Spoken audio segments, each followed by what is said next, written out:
All right.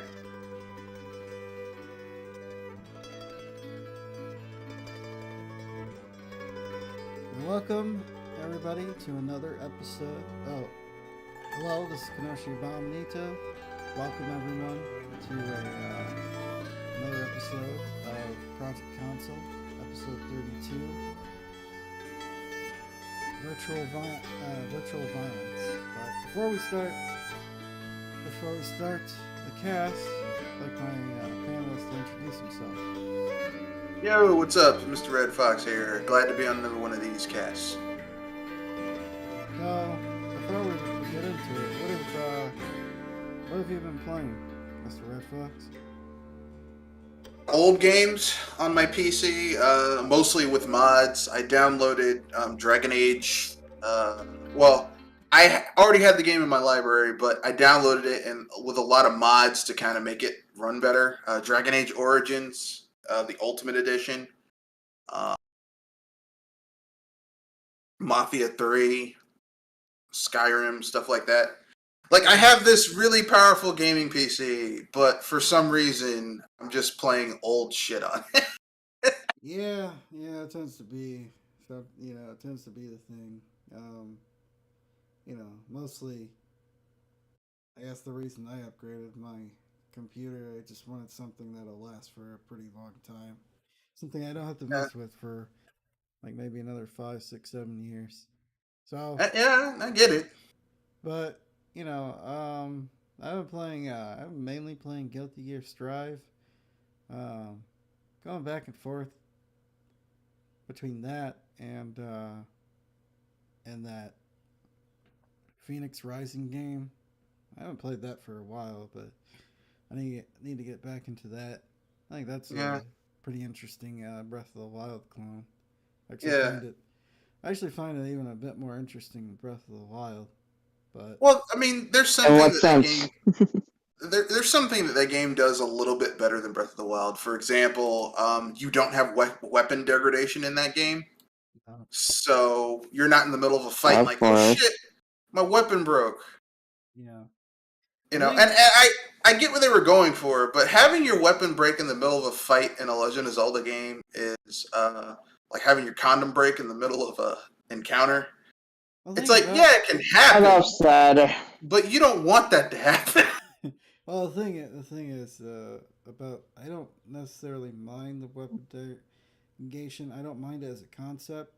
Dark Cloud did it much better 20 years ago. I just Yeah, I just think they could have fleshed that system out a little bit better. I think weapon degradation is a good idea. I just think how it was implemented and the fact that they don't really give you any like your only recourse is to use Any your way to weapon. recover? Yeah, you don't have a way to recover your weapons, and your only way is just to go and scout out new weapons, which is fine in the beginning and mid tier of the game. But once you get to the last act of the game, like the end game, it de-incentivizes you in fighting anything but your encounter to Hyrule Castle, because you're like, why should I waste my weapons fighting scrub enemies Yeah, which will net me nothing when I can fight the enemies in the final castle in Hyrule Castle and save my weapons for like the tougher enemies in there. Like it's just one of those things where it's like you've de-incentivized fighting yeah. with this idea. It's like you guys thought of an you guys had an idea. I'm not going to say it was a good idea, but you guys had an idea and you carried it to you got it to like 60-70%, and then you guys didn't Hmm. take it the other 30%. Yeah. Because you're Hmm. like, why should I? But I mean, like I said, I think a lot of the issues that they had with Breath of the Wild, they were busy. Like initially, that game started on the Wii U, and then they were like, we got to have this as a launch title for the Switch, and they were busy trying to get that physics engine to work. Um, and they were like, we don't have time for anything else. We got to get this physics engine to work. So, Hmm. that was like, I mean, but here's the thing, like. I mean, if you're someone who's not used to Nintendo's software development signatures and stuff like that, and how good their first party games typically are, if you find that Breath of the Wild has issues, that is not that's atypical. Not that's not typical. That is the exception to the rule. Typically speaking, Nintendo's first party games are very well ported, very well developed. You're not going to have issues with like the game crashing on you after X amount of time because it uses so much visual RAM on the hardware side. You're not going to have that on Nintendo consoles. Typically, the Switch port of Breath of the Wild is the exception, not the rule. Yeah, yeah. But Drew, I'd like to introduce yourself. Sorry I'm late. I had to get dinner. Yeah, man. Anyways, If you're hungry, you're hungry. Yeah, yeah. rather sate that beast than be hangry. Yeah. Unless when you're hungry, you're going to turn into Aretha Franklin, like in that Snickers commercial, which was just amazing. That'd probably be the funnier part. Yeah. Anyways, I'm glad to join you guys on Project Console. As they said, I'm Joy Eli Moonstar, and I think we're on topic 2 by now, aren't we? No, we're just talking about what we're playing. What have you been playing Uh, before we get started? uh, basically, I've been going through some of the older games a little bit, and I've been doing some Splatoon 2 before Splatoon 3 comes out. No, it's kind of games I like to play. It's like modded versions of like Super Nintendo games or PlayStation games or whatever. Like, or games or like either like a retranslation, like a translation that's closer to the original source. Or there are some games that haven't even been translated into English. That the only way to play it is through emulation. Yeah, yeah. I mean, that's how I got into Tales of Fantasia. Because I mean, this was before they put it on the Game Boy Advance. Which I'm just gonna tell you right now, the Game Boy Advance port of Was that a game? The Game Boy Advance port of that game isn't very good. Like, it's just not. It's not very good. Like, I know some people are gonna be like, "No, I like it." It's not that good. It really isn't, Yeah. unfortunately. Um, like, I mean, the localization isn't great, and like, not only is the localization not great, but it's just a lot of small issues with that game that make it just not very good, unfortunately. Yeah. Yeah. But our first topic is two topics kind of split into and combined into one. So we'll start with the first half. PS Plus launches in June. They announced the games that will be coming to their new subscription service. Um, have any of you seen the list of games that were announced? I did. I heard, but I don't have the entire list. What about you boys? Well, I saw the list of games and I didn't memorize it, but I noticed that like a lot of the PS5 games they showed are like the major heavy hitters for the PS5. So if you have a PS5, if you could get one, and you can get PS Plus is a better value than buying these games individually, especially if they're single player games that there's no real replay value for a lot of them, so it's just cheaper just to buy the PS Plus yearly and just play through the games that way. Than you know, so spending a lot of money for a lot of other stuff.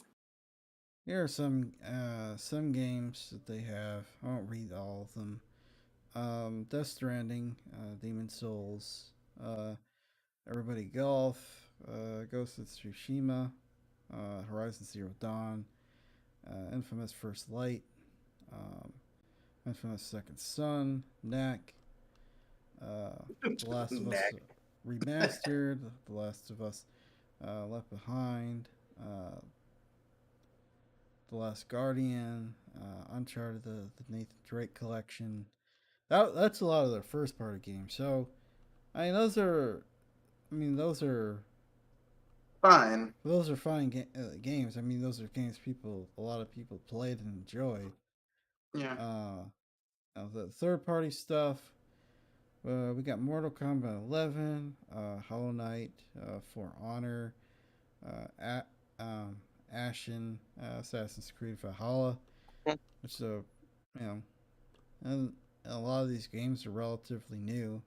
The Artful Escape, The Crew 2, Soul Calibur, Soul Calibur 6, Red Dead Redemption 2. Uh, Again, these are pretty decent games, and uh, they're pretty new games. So here are some of the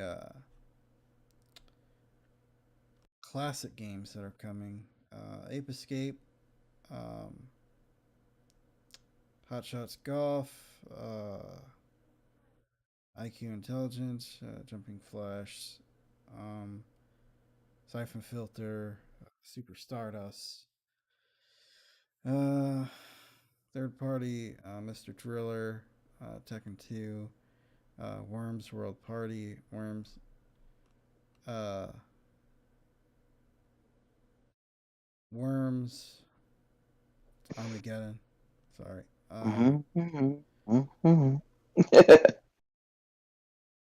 And then I guess some remasters. Jack 2, Jack 3. These are the PS3 3 games. Ape Escape 2, uh, Arc the Lad, Dark Cloud. I don't actually. I think these are just native PS2 games that have been upscaled. Um, and Bioshock, Borderlands, Bulletstorm, Kingdoms of Amalur, Lego Harry Potter, uh, original PS3 games via streaming because Sony can't bother to take the time to create backwards compatibility. Yeah, so you're just like you're just streaming them. And They for can they couldn't even do what Microsoft did with the 360 games, which is just tells you how lazy Sony is.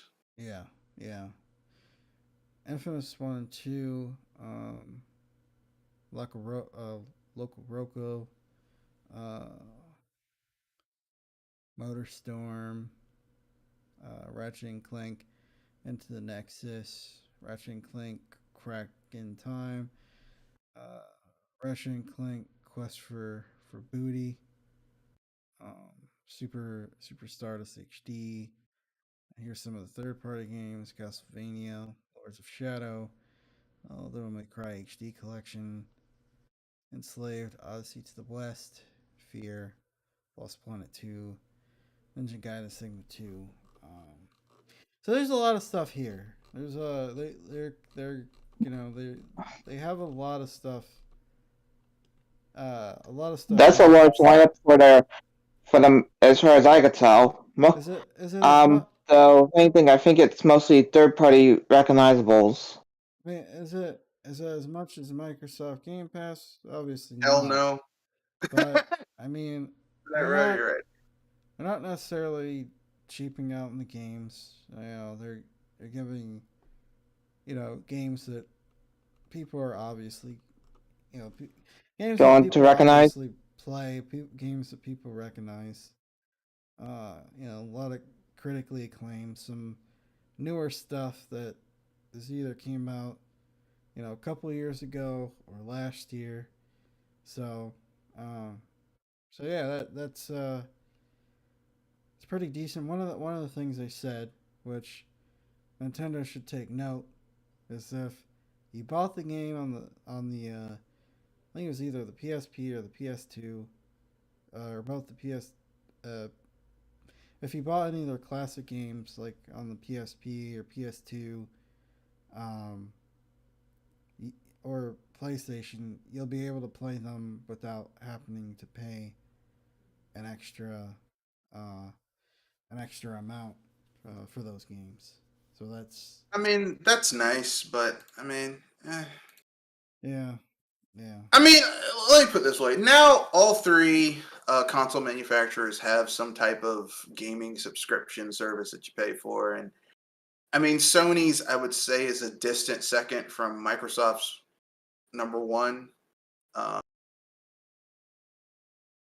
but in terms of like quality of what you're getting, but the problem is that like I think Sony's is the most expensive.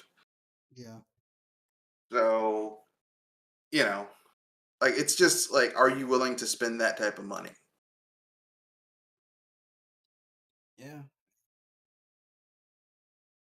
And the second part of this topic is that a lot of their first party games won't come day and date like an Xbox Game Pass. Now, my feeling, I could be wrong, but my feeling is they can't afford to put their first party games out day and date Yeah. with their PlayStation service. Yeah, they Like, can't afford it.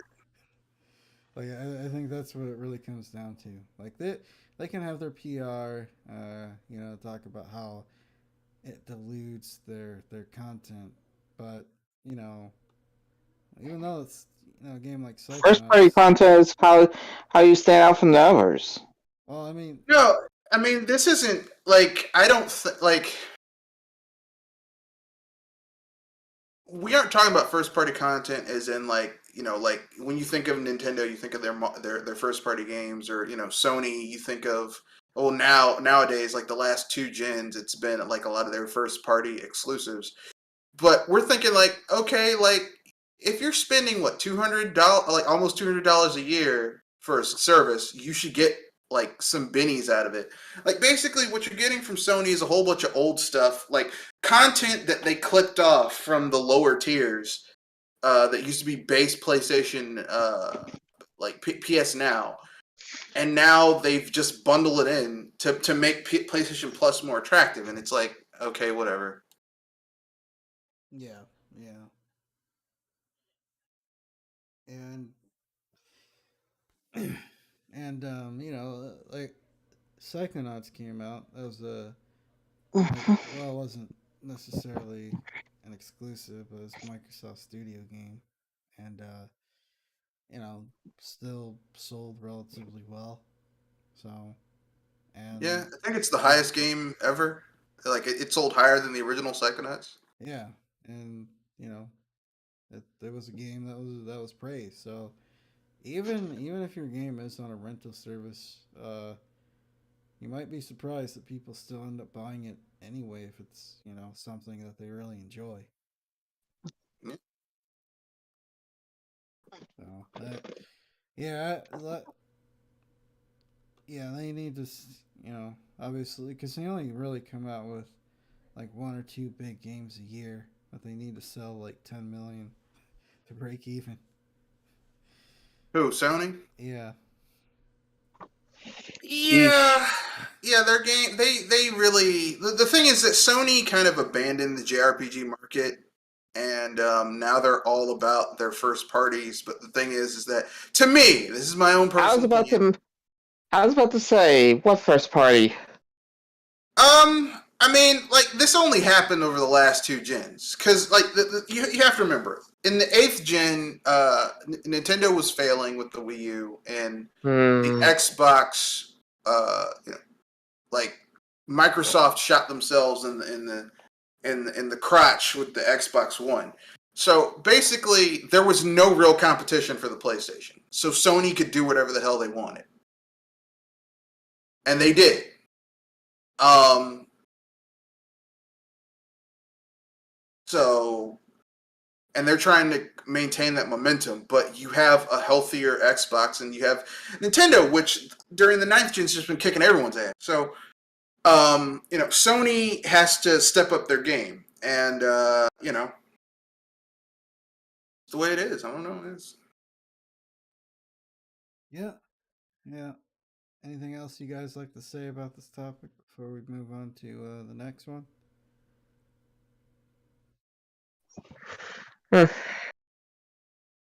So If this, anything, I'll just say Good luck trying to find any first parties for a while. You'll be in a desert. So, the summer game show showcases are coming up. Is there anything you guys are hoping to see, or hoping gets announced, or hoping gets a release date? To be honest with you, I'm waiting to see more information on certain games that are coming out during that time. One of them might be Strikers. Strikers, I think comes out. Wait, when is it? It In comes out July. June 10th. Oh, June. Yeah, it's gonna come out relatively soon. Yeah, so I think it might come out before Nintendo's Direct or whatever, whenever they're gonna have it. But I don't know. I guess I just don't get as excited about this sort of stuff as I used to. Like they'll announce whatever they want to announce, and they'll release stuff whenever they need to release it. Because there are a lot of games I still have yet to really play. But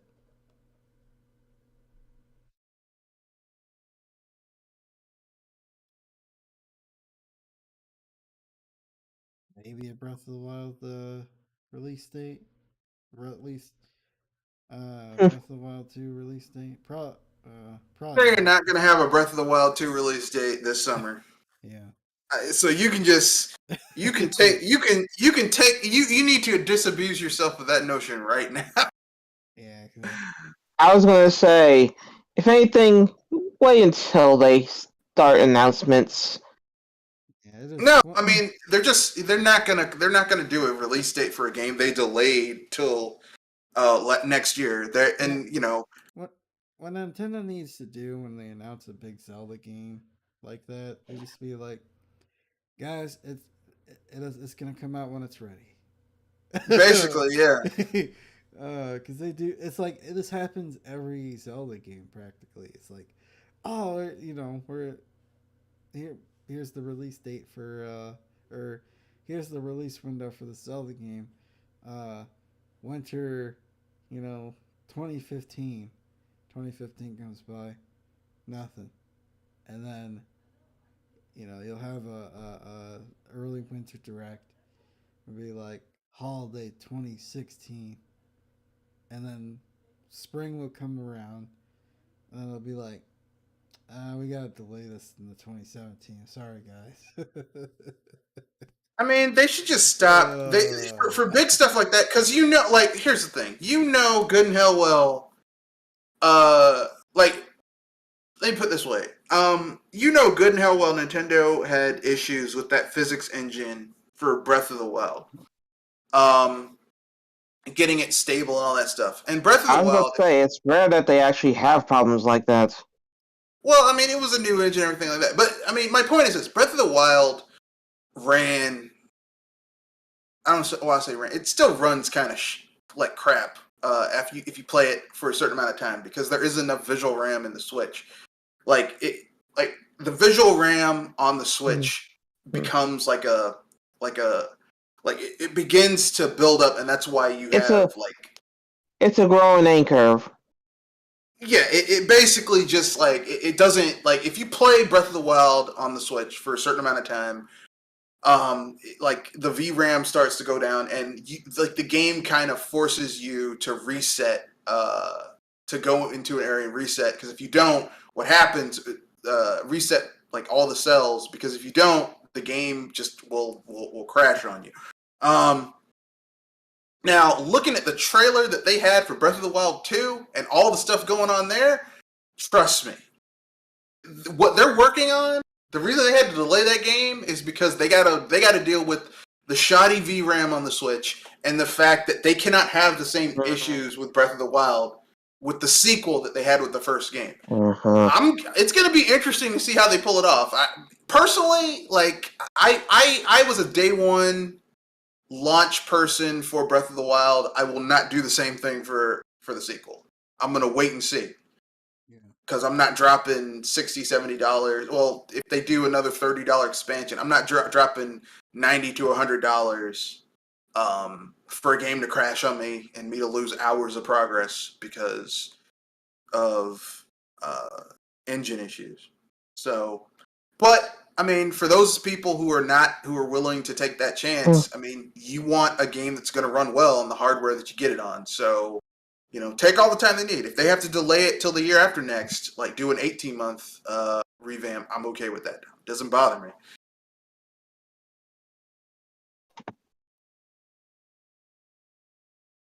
Yeah, yeah. What other big games were announced that haven't been given a release date yet? One of the things I hope one of the things I hope they do is chill out on the CGI trailers. Although, They all need to do that, man. That's not a. I don't think that's ever going to change. I'm not surprised there. Though, if anything, the number 4 and 3 come to mind for me with certain franchises. At least, if anything, I want to hear news about them. Just so I could at least say that they finally announced something, or at least announce more information about them.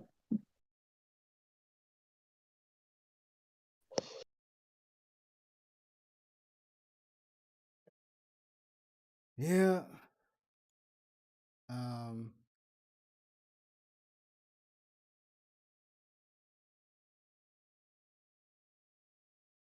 So I mean, with E3 pretty much being gone, do you guys think that? Do you guys think that you know, since these companies don't have to rush in order to show their games off and for just for a certain week, you think that they'll Opens up their pockets a little. not just opens up their pockets, but they'll be able to show things. They'll be able to show off more in a more controlled environment. Think so, but the thing is like, I know some people are gonna get upset. I actually like, like I said, I actually like, I liked the digital format they had for E3 last year. Yeah. I think that was a step in the right direction. I think that the summer games is gonna, if it's gonna be like the game awards were, where it's just one big commercial for the people who sponsored it, for them to show off their shit. I don't care. Yeah. Like, I'm like, I don't care. I know some people are going to disagree. They're going to be like, but insert reason here why, it's not a big deal. But I'm like, okay, whatever. I'm just saying that it could happen, but if anything, it just shows that E3 probably needed more help than most people thought. Yeah, like I said, I'm not against. Like I said, I'm gonna fundamentally disagree with some people. Like, I actually did like the E3 format they had last year. That's my own personal opinion. I know people will disagree because everyone has their I opinion. consider it mixed. I preferred what they had last year to like the E3s before, where people were wasting time, lots of time and money on pomp and circumstance, that only the people who were there were worried. Like, it was a business meeting. Like, like a lot of that could have been curtailed. The streaming thing, they actually did curtail a lot of it, and it was just like people showing stuff off, which is what I mean. It's just what it should, which is what it should have been in the first place, in my opinion. But that's my own personal opinion. I could be wrong, but I think that.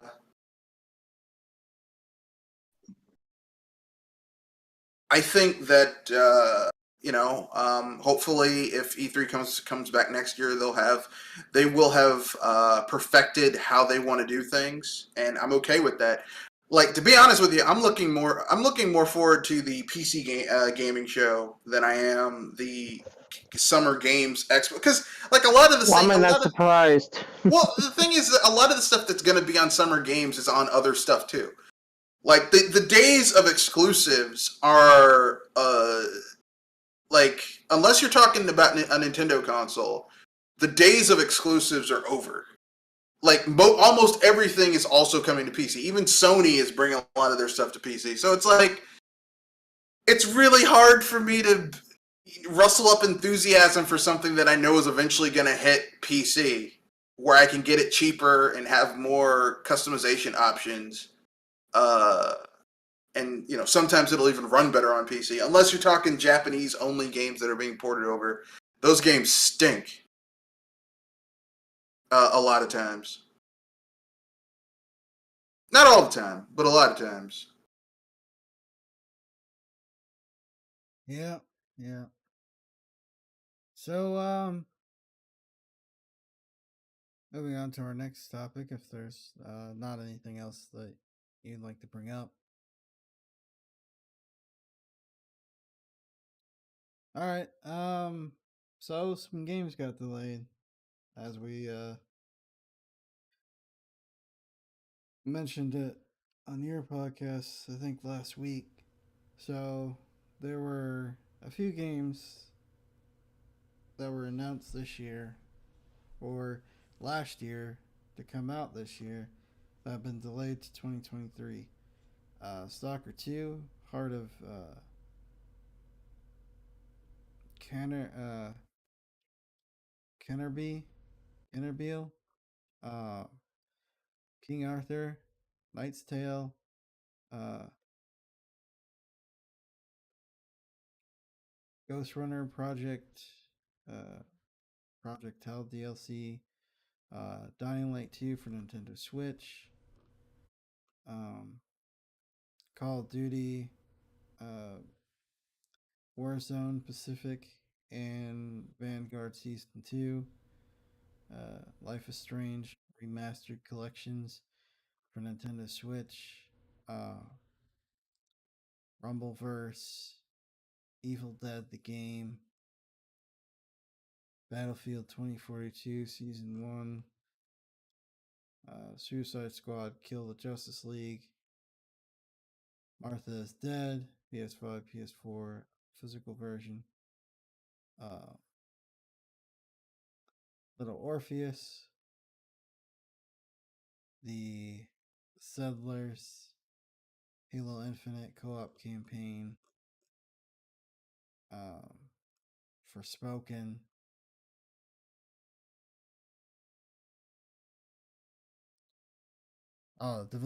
okay. Um, Advance Wars 1+2 Reboot Camp.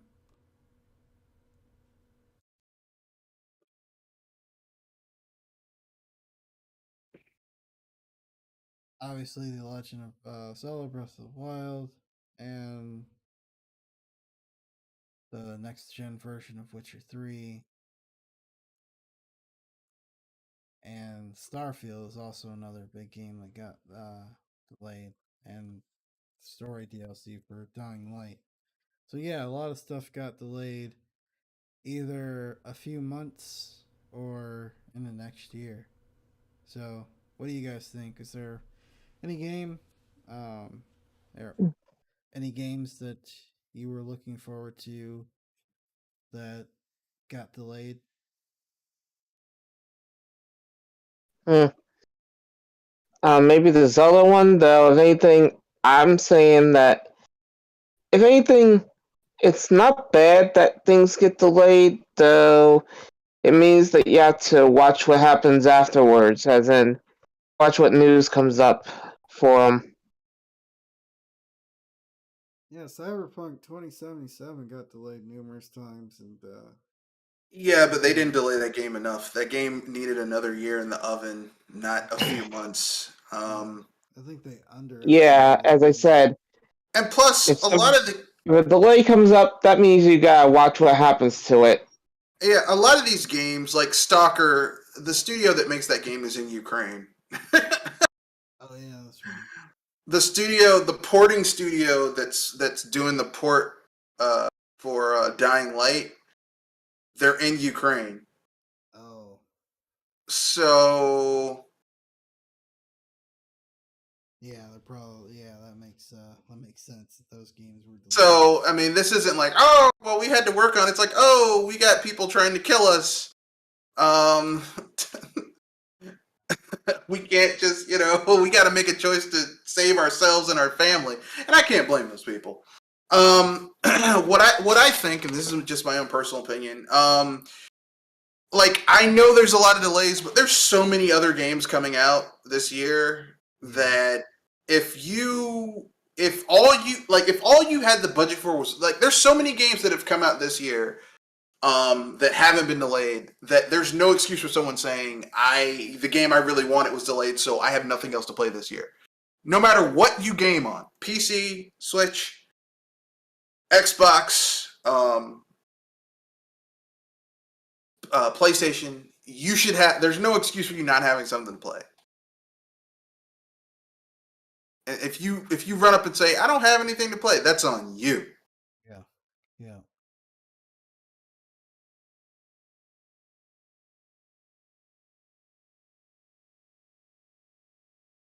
yeah, So yeah. There's a lot of stuff. There's a lot of stuff coming out this year. so like one of the games I'm really looking forward to is what's it called? Shit, the Saints Row reboot. Really looking forward to that game. That game's gonna be like, um, that game was delayed to August 23rd. Still gonna get it though.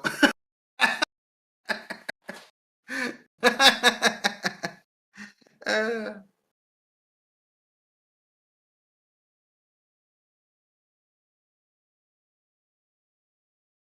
you know, but until that game comes out, there's so much other stuff.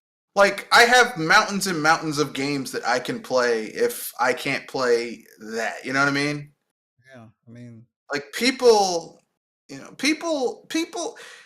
The problem with a lot of gamers is that they get obsessed with what's the latest, greatest thing coming out, and they don't appreciate what they have right now. yeah, Because I'm pretty sure all of us have a backlog of old stuff that we haven't beaten,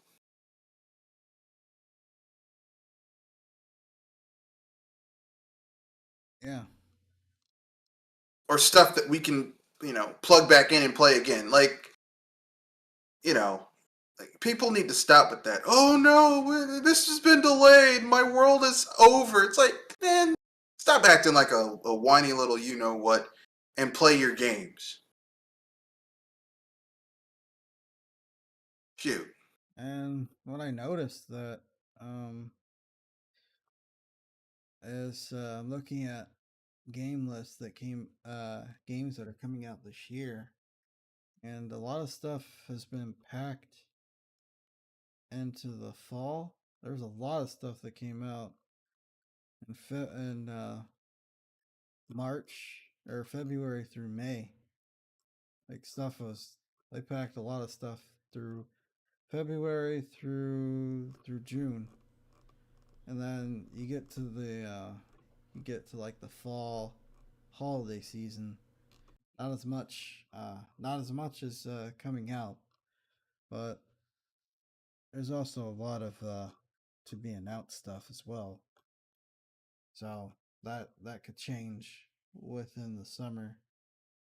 You could see a lot of stuff getting packed into the fall/winter season.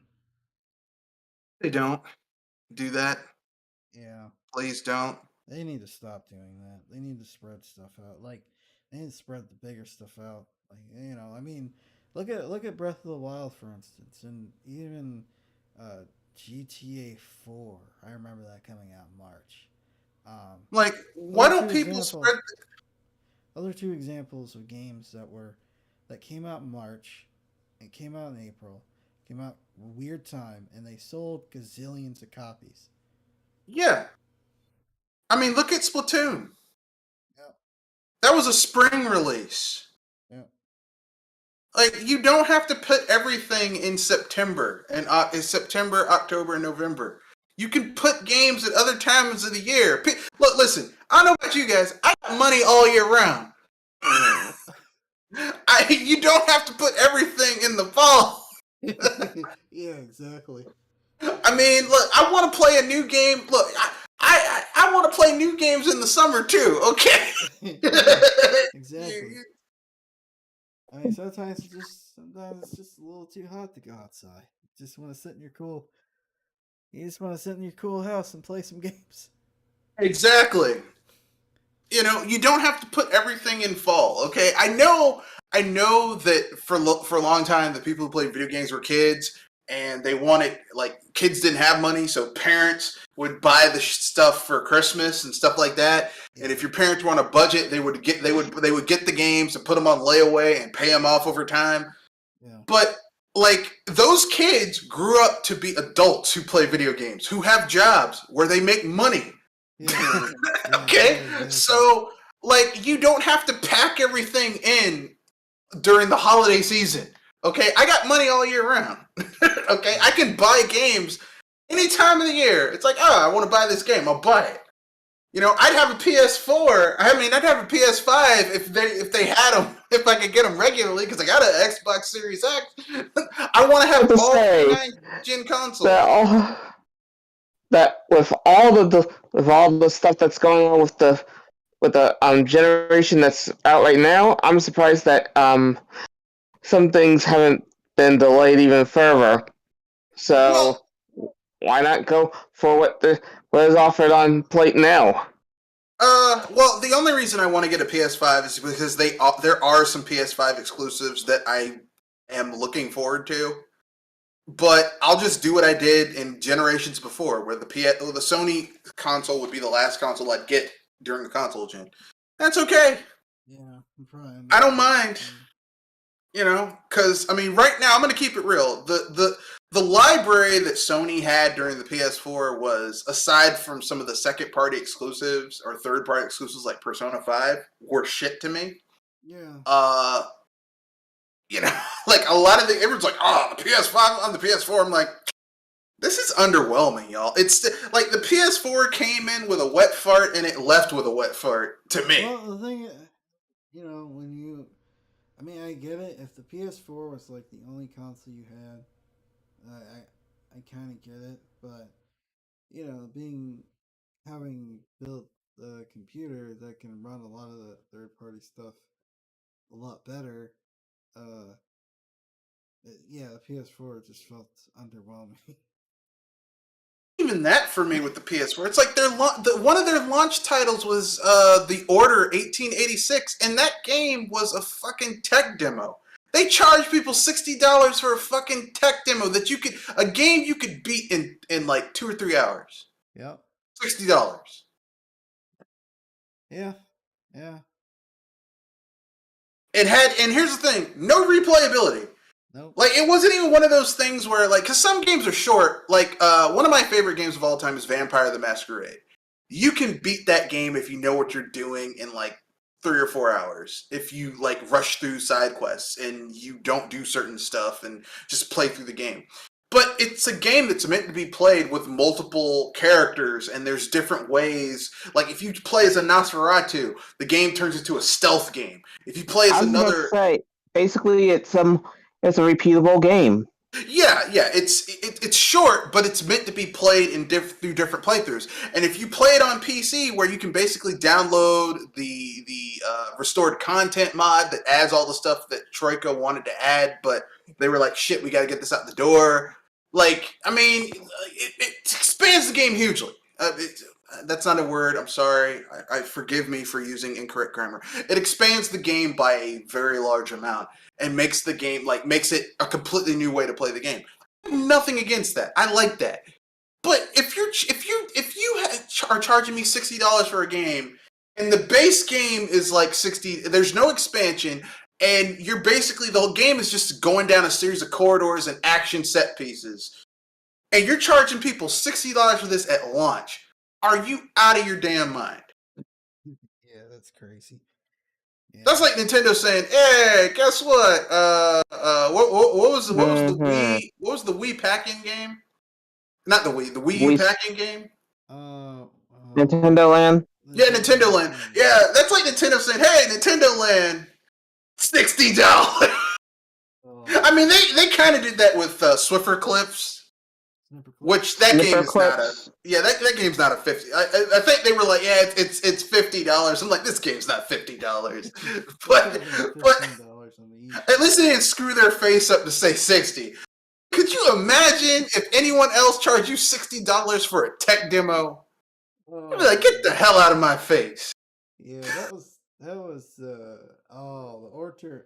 I remember people hyping that game up, like, this is a good game. Like, come on, man, this shit isn't good. Yeah, people were thinking that, this is gonna be like a 4-player action co-op game. It's like, nope. It's like, yeah, that's the problem with CGI tech demos. It's like you tend to have all these thoughts of what this game is gonna be. I know that was one of the biggest problems with Destiny, because they teased that game for a good 3 years before they showed any ounce of gameplay. Of that game, they started. But Destiny had an excuse because Destiny was going to do all that, and then the guy who was like the architect of the story and stuff got fired, and they couldn't use his work, and he took his toys and went home. So they had to basically rebuild that game, like halfway through development. But like, if you listen to what the guy who left, what he was planning, Destiny was going to be like it was going to be Bungie's Star Wars. Yeah. Like, you were going to have like speeders, and there was going to be more of a. Yeah, it sounds. I'm sorry. Whenever you say Star Wars at this kind of time, I have to remember about the sequel trilogy. Let me qualify that. It was going to be like the original trilogy of Star Wars. Okay, let me qualify that. Let me qualify that. Like, it was gonna be like this epic sci-fi third-person shooter with deep lore and some interesting stuff going on, stuff like that. Like, imagine the Mass Effect trilogy, but good from start to finish, and with interesting vehicles and stuff like that. And then that guy left, and they were like, "Well, shit, we can't do that. Let's do something else," and it just went to shit. And I'm like, man, oh man. Yeah, it's sad what happened to that game. Like, but there was like, and the thing is like the core gameplay loop of Destiny. Like, even though I know people like to shit on Destiny, but the core gameplay loop is solid. It's like Warframe. The studio behind Warframe. You do realize that the people who make Warframe are the people that studio was founded by the original people who helped make Quake. Oh wow! So you goddamn right it plays well. These people know what the fuck they're doing. And whether you like, I know people like okay, look, listen, I'll be the first person to admit I used to be one of those people's like Nintendo everything and everything they like, no one can touch Nintendo. But now that I'm older and I took a step back and I'm like there's good developers everywhere. Yeah, that's kind of how I felt about that's kind of how I felt about music. But like, I'll give you an example, right? Like, people can talk all the shit they want to about Bungie, but let's not forget the best Halo games were made by Bungie. Okay. You can say whatever you want to. Like, I mean, look, like Rare. Everyone likes to talk shit about Rare, but guess what? The best Donkey Kong Country games made by Rare. Yeah, definitely. Coincidence? I think not. Yeah, definitely. Now, I'm not poo-pooing on the retro Donkey Kong games. They're not terrible, but I have played those two games side by side compared to the original games. I played Donkey Kong Country Returns, and I've played Tropical Freeze. And I can tell you right now, they're good, but if those games are B-,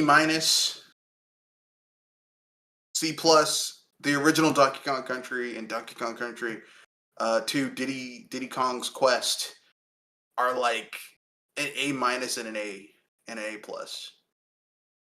Yeah. Like it's completely different level. Like you can tell that, and just how they feel to play, and how the music is better in the old games. I know they got David Wise for Tropical Freeze. He did a lot of remixes, but frankly, I don't like his remixes. But that's subjective. But objectively, the old games play better than the new stuff. Like Donkey Kong has more weight in the retro games, so when you're bopping on enemies' heads, it doesn't have that same fun feel of moving through a level. Whereas retro, like every character, like you didn't have to do a button press in order to bounce off an enemy's head, like a high bounce. You just held down the button, and you would just automatically bounce off enemies' heads. And it's a small thing, but it literally makes playing the original Donkey Kong Countries from Rare better Oh, than the retro games. well, Um, I get it. I mean, I enjoyed the weightier feeling of Donkey Kong, but I can understand if it's not for everybody. yeah, yeah. I mean, and plus, I was comparing it to the original. I know it's completely different. I know, but it just there's all I'm saying is this: there's good developers everywhere, and you can't, even if you don't like something, you can't discount the art of the technical know-how that goes into making it. Like I don't really like Destiny 1 or 2, but Yeah, I can't deny that they're commercially successful games. yeah. Shooting feels, even though I don't like those games. I mean, I think they're at least two because that's the one I play. I think it's okay. It's a good game to play when you're listening to a podcast or something. I mean, the main thing you do a lot is shooting, and the shooting feels really good in that game compared to others. But Yeah, yeah. Anyway, yeah. I think people are just way too hung up on their petty fanboyisms, if you will. yeah, Not everyone, but a lot of people. I'm like, come on, man. There's good games everywhere. All yeah, right, yeah. there's good developers everywhere. There's good games everywhere. Now, a lot of these publishers can eat shit and die, Oh yeah, like Activision, Ubisoft, EA. yeah. Ubisoft is or Activate. Yeah, basically all these publishers. Because the problem is people scream about. And this was something that they were yelling about during the Wii U era. This lazy developers, this lazy developers, that. It's like, well, a lot of these developers, their hands are tied because they're at the behest of the publisher. Like for example, um, well, was it Far Cry 3? They got it running on the Wii U and it was running beautifully, but EA was like, nah, nah, we're not doing it. It's like we're not Yep. putting it on. We're not selling it. It's like, okay. I mean, I mean, obviously there are times when you just get developers that don't care, but I don't think. I think the majority of developers don't want to put out a bad product. Yeah. I don't. I don't think people at. I don't think the developers of Cyberpunk 2077 wanted to put out a bad product. No. I think that the people in upper management were like, we got to get this shit out.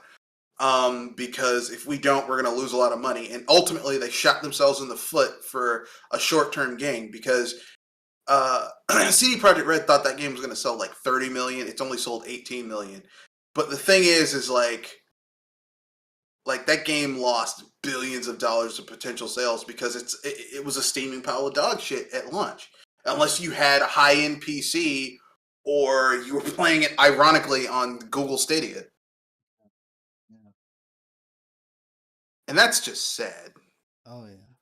That's just like you have to use a really crappy version a really crappy cloud streaming service in order to play your brand new game that just came out. That is embarrassing. Yeah. Yeah. Um. So for fourth topic, um, Konami accidentally shared images of a upcoming Silent Hills game, and apparently what happened was that they leaked their own images of the game, and then they had to pull down their. It was either somebody leaked the images or they leaked the images, but either way, it got pulled down by Konami, and anybody who shares those images will get a DMC, will get their content claim. So if I were to make a video sharing those images, that video would be taken down. I kind of find that funny. Yeah, but they leaked their own stuff and they DMCA'd themselves. I mean, that's just stupid. That's like punching yourself in the crotch. How dare you get a hard on looking at a hot woman, but I'm a heterosexual male? How dare you? Oh, it's disrespectful. But it's my crotch. Oh well. Oh boy, yeah, that's Face bomb worthy. it's unfortunate. It's unfortunate. You know, I mean, how are you? When people are, I mean, I figure you just let it go because people, when's the last game Konami's come out with that anybody's cared about aside from maybe re-releases like the Castlevania collection that came out a few months ago. I don't know. That's it. The re-releases. I mean, to be fair though, the re-releases are really good though. I mean, I'm not gonna lie. Yeah, that Castlevania game is pretty good. Like the re-releases now, if Castlevania, if Konami really want to do something cool, do a re-release of like the first 5 Suikoden games. Oh, that'd be good. That would be amazing, and then they could split it into 2 because I know some of the Suikoden game, like Suikoden is a long, dense, cakey RPG series. And like if they released all the Suikoden games in a collection, they could charge like $100 for it, and people would be like, "Oh well," because I mean, you're talking there are RPGs that give you hundreds of hours of gameplay for like the first 3 or 4 games. So I can understand them charging people an arm and a leg for them. Plus, if they included the DS tear cries, like. Suikoden is big, so I'd be cool with that. Like, do that collection. I mean, and plus they're doing the TMNT collection. So I mean, there's some collections Konami's doing where I'm like, I wanna hate you, but I fucking love those games. The thing is, $100 for, at least the first 5 Suikoden games versus probably paying $1,000 for all those games if you bought them together on eBay. Well, hell, just the first 2 Suikoden games are really expensive. Yeah. It's hard to get those games. You can't even... like, if you want the first Suikoden, if you want the first 2 Suikoden games in pristine condition, because they're on CDs, which means every time you use them, they're being degraded. In pristine condition... unopened or in like really good condition, you're gonna spend like $500 for one game. Yeah. So even if you got the first 2 games, you're looking at between $500 to $800 to $900, like $1,000 just for the first 2 games. Yeah. This is where digital preservation matters, because if you're playing the game digitally, like if Sony or Microsoft, like if Sony and Konami had a digital version of these games you could buy, you could play it as much as you wanted as long as you had something to play it on. Whereas if you're trying to use the physical media, it's going to degrade over time. Yeah. Anyway, yeah, that's pretty crazy. Yeah. Yeah. But yeah, that's me. I just personally, I just really want to play. Like Konami does have some games. I'm looking like I wanted to be excited for that Contra game, but they were like, we're bringing back the original guy who created some of the great Contras. But then, like, when they messed up, like, the one thing that you really do in Contra a lot, which is shoot things, they're like, well, using your guns on a cooldown. I'm like, come on, man. No, what?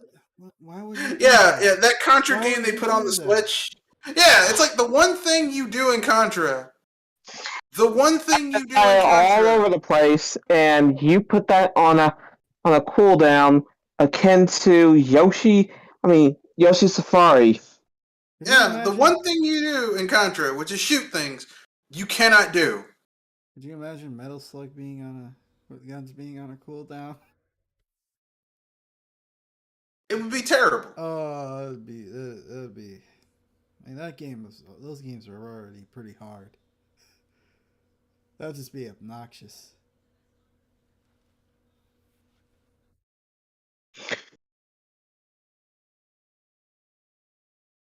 Well, here's the big topic.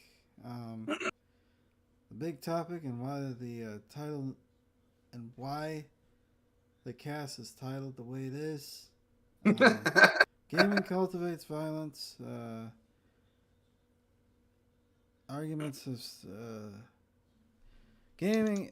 Gaming cultivates violence. Arguments has popped up again because of recent events Wait, that have taken place again? over the weekend. Yeah, again. You mean that What crazy event dude? pulled this up? That crazy racist dude who New York. killed a whole bunch of people? Yeah. And that other Up in New crazy York. dude? Oh boy. And that other Oh crazy dude in no. California who did the same thing? Excuse me, I'm going to give myself a injury for a moment. I this happens. I won't say every time, but it definitely does happen a lot when things like this happens. Like, oh, these people play too many violent video games, so that's to encourage them to look. The guy that shot up, the guy that shot was in Buffalo. The guy was a schizophrenic. The guy was a schizophrenic racist maniac who probably took one too many bites of the brood witch. So, you know. Yeah. Or, I mean, we could just, not even. He was just a crazy racist piece of shit who Yeah. should have not had access to a gun. Yeah. Like the problem in America is that people treat like, oh well, I should have a gun. Not everyone should have access to a gun. Just like not everyone should be able to drive. Just like not everyone should be able to drink alcohol. Like because some people shouldn't drink alcohol because they have an addictive. They might have genetic predisposition to being an alcoholic, so they can't drink. Some people can't drive because they don't have the uh, hand-eye coordination or spatial coordination in order to drive. They're endangered on the road. Or mental Why? awareness. Why in the hell do you think that everyone should have access to a gun? I should have access to a weapon whose sole purpose is to kill things. Are you insane? Now the thing is, I even heard you have somebody suggest that, and I'm sorry, if anything, I have to facepalm a little because, and this is something that somebody actually said, they should introduce guns back in the schools. Somebody actually said that, which I consider dumb as. Yeah. Yeah, I it's think they it's should it's weird. might have like off-duty police or something, or retired police officers. Yeah, Have but you, guns you don't want to do too. that. You don't want to do that because most of the police officers who they put in schools as school resource officers are the F ups in the force. Because real police are out doing real police work. Like, real police are out, um, chasing down leads, making Doing patrols doing patrols, and making trying to phone calls. You But do I not mean, and want. try to connect with the people. here's the thing though. The FBI knew about this guy at least Yeah, a year in advance, yeah. and The he the should have. F. How the heck was he able to get a gun? I mean, he obviously got it illegally, The guy Yeah, had to take, psychiatric, do a psychiatric evaluation because he was, already making death threats and talking he about how still he wanted. somehow gets to a gun So that still because somehow in gets a gun. America, we can't have decent health care. We can't have decent health care or access to certain health initiatives. But man, if you want to get a gun, we will make sure that no matter how fucking crazy a person is, they can get access to a gun here in America. uh, Access to a gun is okay, but books are forbidden knowledge. Okay. that people saying that this is all because of he was playing video games. This happened. This happened many years ago. I don't know how old you were, Kenoshi, but I remember Columbine. Now I'm going to tell you guys something that might shock you, but went to school at a school that was like less than 3 miles away from Columbine. Okay, I remember when that happened. They made us basically no one knew what was happening, and they made us literally um, shelter in place for like 2.5 hours during Columbine at my school.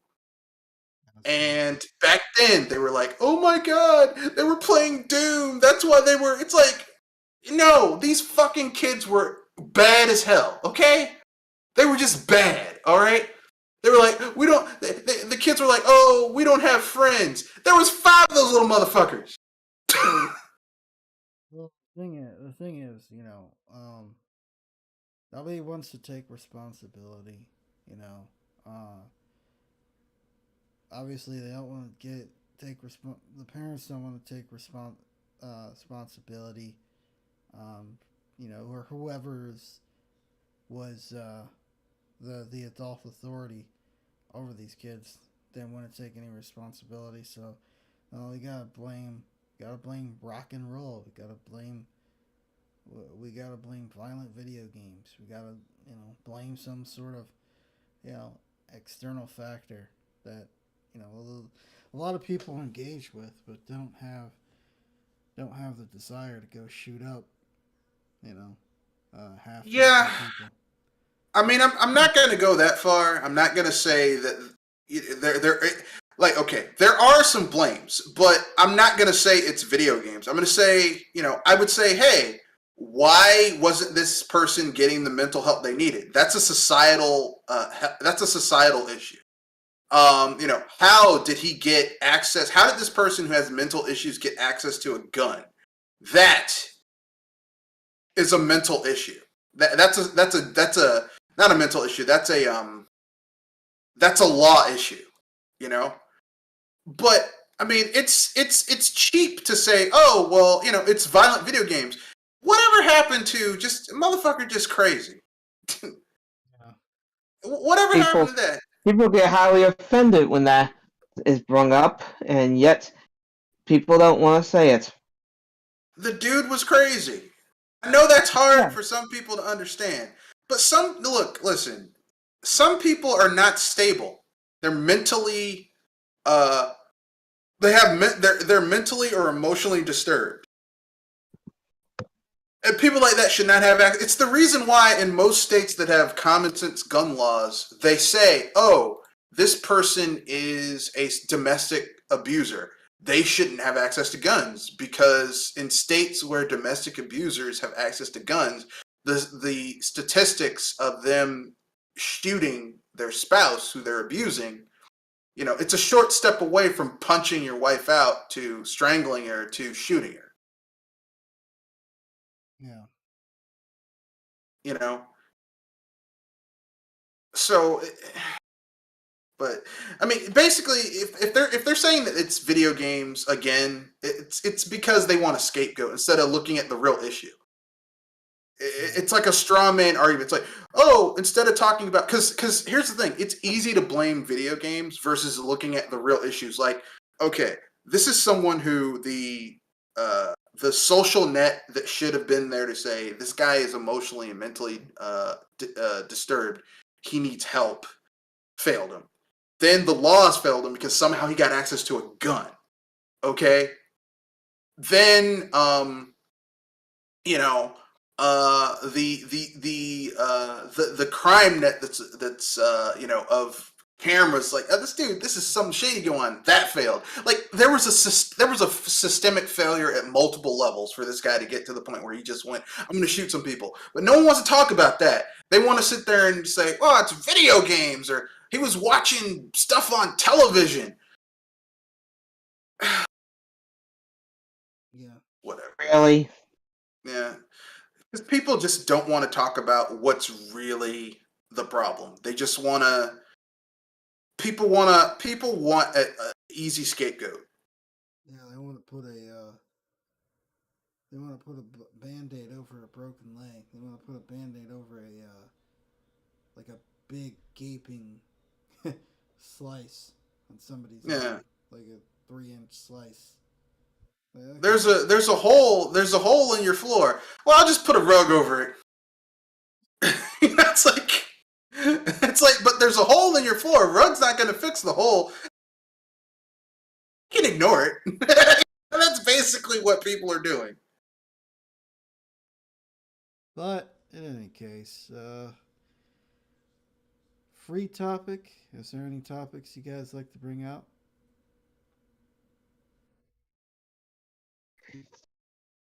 Hmm. I'm looking forward to. I mean, I said this earlier. I'll say it again. I'm really looking forward to the reboot of Saints Row. Um, Yeah. I'm looking forward Um, to it for a variety of reasons. Primarily because I love the Saints Row franchise, and I don't know. I just really like Saints Row. um, which actually gets me thinking, and this is probably something that probably gets talked about a good bit, but why not? What's the one thing that might worry you about a reboot? Typically speaking, when I hear reboot, I hear that sometimes it'll be something good, sometimes it won't. The thing that bothers me when I hear reboot is, well, I'll give an example of something that bothers me about reboot. I heard that they're rebooting, that they're doing another Mafia game, and rather than move forward with the story, and they're going, it's a prequel to Mafia One. I'm like, so we're going to be driving in cars that can barely go 50 miles per hour, in the 1920s. It's like I don't want to play. Like I don't want to play with a whole bunch of white people. Sorry, Italian and Sicilian immigrants in America. It's like I don't want to play that. Like that was the problem with the Mafia games, was that it was so, like I was on a forum, and I was talking about this with some. I was talking about this on the forum. I was um, like one of the things I liked about like Mafia 3 was that the main character was a black guy. I was like, this actually makes it more interesting for me than, just it being just, the same thing as we've had before. And if you want to play a good Mafia game, go play Godfather, the EA Godfather license games. They're much better than anything that Hangar 13 came out with.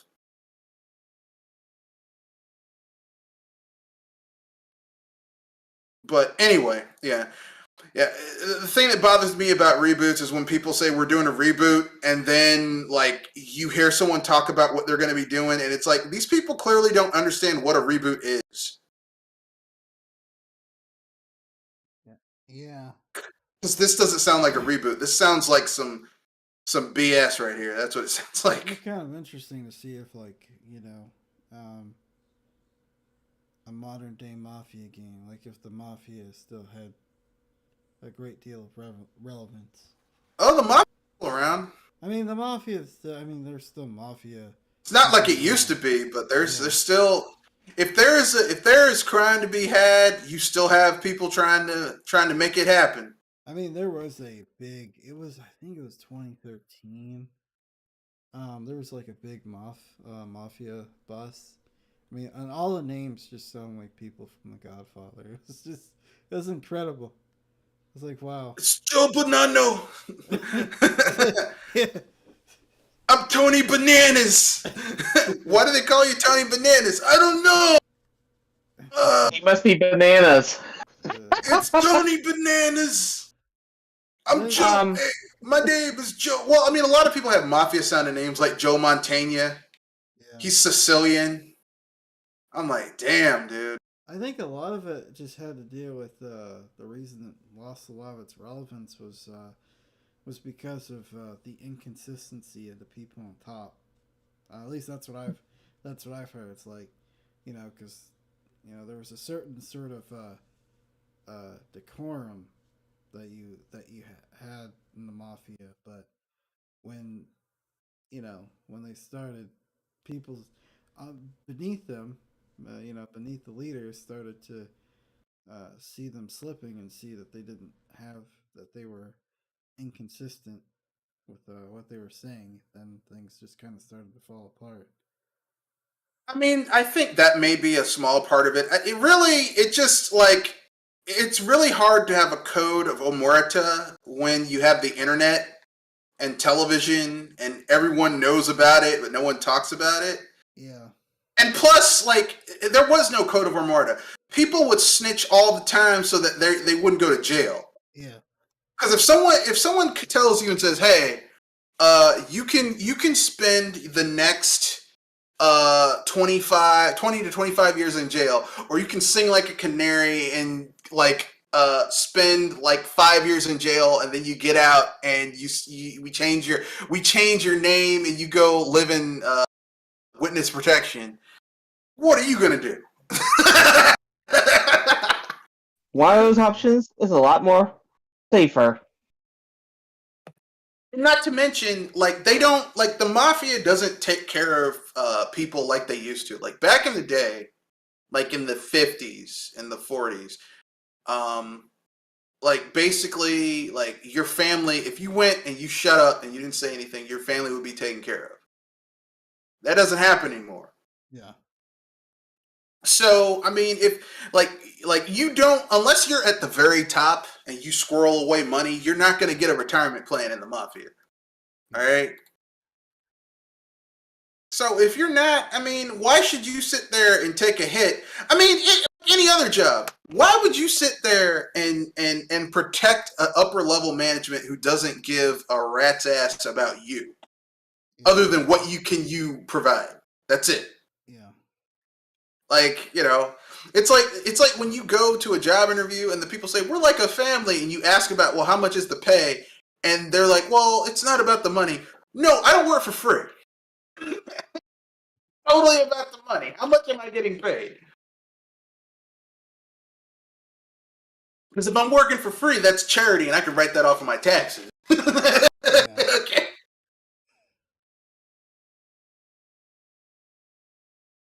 yeah, yeah, Yeah, but yeah, I mean, I would love a modern Mafia game, or even if they had taken like if Mafia 4 had taken place in the 70s, because every other Mafia game was moving the timeline forward. Like Mafia 1 takes place in the 30s, like post World War One. Mafia 2 takes place in the 40s, like post World War Two. Mafia 3 takes place post Vietnam, so like in the 60s.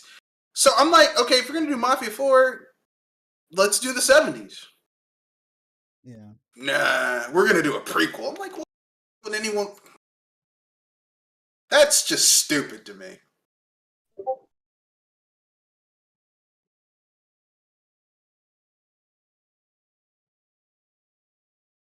But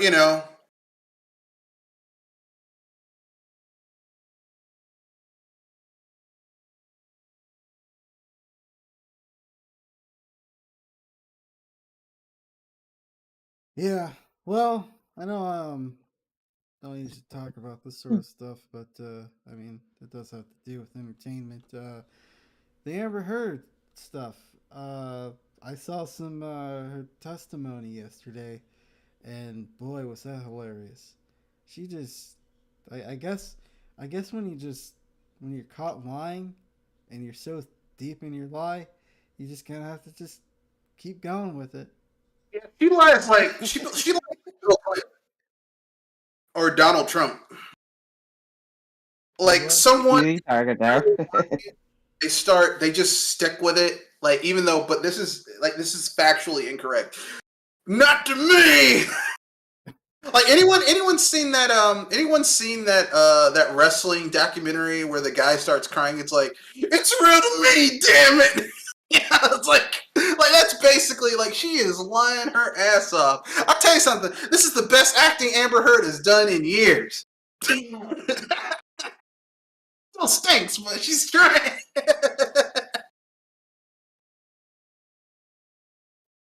Yeah. you know, Yeah. and like but they're still like YouTubers are making a lot of money talking about her, and I'm like I don't like it doesn't matter who wins. We're all gonna lose because we all have to listen to we all have to listen to these shallow people talk about how they feel like they're being victimized. I'm like, these people are all rich. Amber Heard's probably has more money than I do. Yeah. Johnny Depp, even though Johnny Depp's money got short, he still is a millionaire. Yeah. So, like, I mean, I don't want anything bad to happen to these people, but I'm like, it's really hard for me to muster up any shits to give. Yeah. I mean, I'll tell you who I feel sorry for. I feel sorry for women who were actually domestically abused, and people like Amber Heard lied, or at least obfuscated or exaggerated in order to help. Like, I think the reason she did that was in her own way to help her career. Yeah. Yeah, that's the problem with people like Amber Heard. It's like when you do have women that have been in that sort of situation, people are going to not take them as seriously. You know, because of stuff like this. I mean, obviously, you know, it's one person, but again, a lot of people are actually paying attention to Yeah. this court case. So Well, I mean, it's just like Jussie Smollett, who lied and said that he was attacked by some MAGA people. It's like, bruh, like, Hmm. okay, I believe that some MAGA people attacked Jussie Smollett, but the more he went into detail about what happened, I'm like, the more I was like, these details are not adding up because they're doing too much. yeah, And plus, he's like, yeah, and I was attacked, and they did all this. Oh, and I kept the sandwich. What person attacked by racist rednecks in Chicago is gonna keep the sandwich? yeah, that's kind of weird.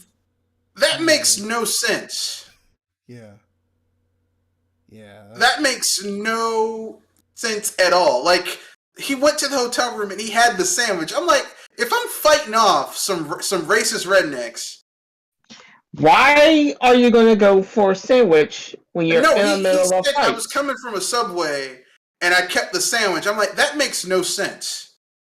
Like, the fact that you kept the sandwich, like that's not, these details are not adding up. That's what I was about to say.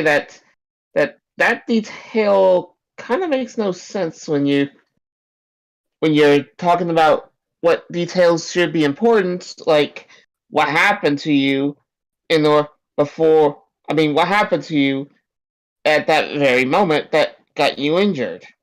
Yeah, I was like, these details are not adding up. And plus, he's like, they hit me in the face. They did all this. I'm like, this doesn't make sense. Like, what you're saying does not make sense. And I'm not saying that I am an expert on racism or anything like that. You know, my degree was in demographics and societal trends and political societal trends. But I tell you right now, Jussie Smollett was just not making a lot of sense with his accusations, and I was like, okay, tried this to, man is lying.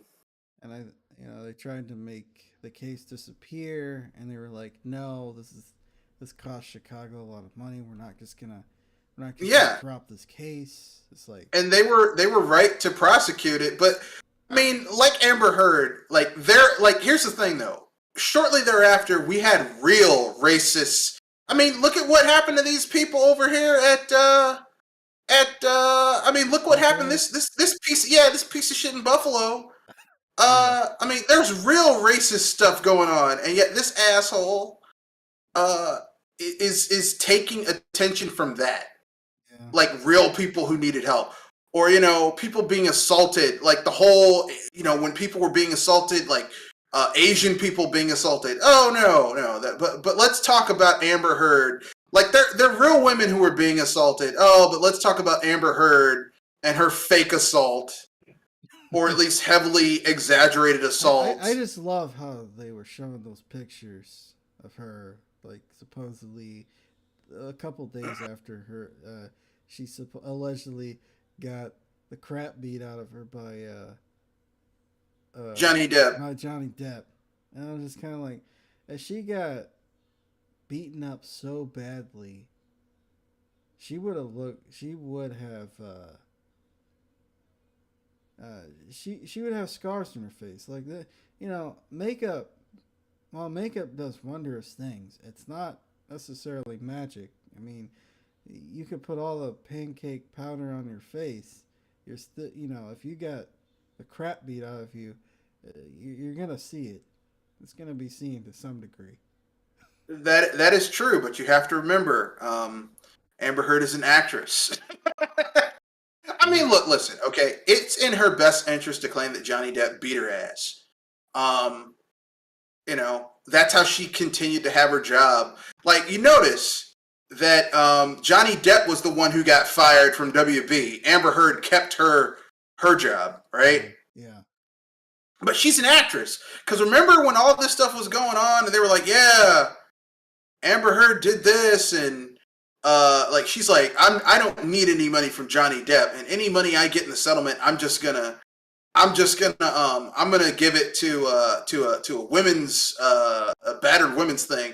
And they were like, we didn't get any money from her. God. Like we got like $35,000, which she was like, I'm gonna give $3 million. Like just some, you know, just some total and complete BS. Yeah. Yeah. And that didn't even, and what money that did come didn't even come from her. It came from Elon Musk. Yeah. Oh, wait. Really? That piece of shit. I already got enough of that guy when it comes to another subject. You know. He's in this one too? Oh, God. Well, he is the world's richest man, so. Well, Thanos in the comment section says, as rich and famous as Johnny Depp is, Amber drove the dude to cut himself. I don't What? know. As rich and famous as Johnny Depp is, Amber drove the dude to cut himself. So. I mean, he is crazy though, and plus you have to remember, Johnny Depp is from Florida. He's a Floridian, and as we all know, people from Florida are crazy. I was about to say, Florida, home of the insane would be the line. I mean, Florida. I mean, don't you know those memes about Florida Man? Yeah. Oh yeah. It's like you heard, oh, someone got high on bath salts and tried to eat someone's face. Oh, Florida Man. It's like, Florida Man. How did we get here? Oh, it happened in Florida. Oh, someone threw an alligator into the drive-through window of a Wendy's. Oh, Florida Man. Florida Man. Oh God. It's Florida, man. I was gonna say, Florida, the home of the insane asylums. You know, Florida Man, wherever he goes, you know, he just kind of just makes things worse. Because that's what Florida Man does. Yeah. Well, in any So case, people need to stop with that. Oh no, it's people need to stop with that. You know, and plus, you know, Johnny Depp isn't exactly sane himself. Well, in any case, is there anything else before we close out the show? Said what I wanted to say. I think I could close this out. Thank you for joining us for Project Console. Hopefully, we'll do this again. And if you follow Mr. Red Fox, check him out Wednesdays and Saturdays. That's right. BS Busters every Wednesday and Saturday, 7:30 p.m. to 9 o'clock p.m. Typically speaking, Eastern Standard Time. All right. And this is Konoshi Mabuto. Thank you for joining us on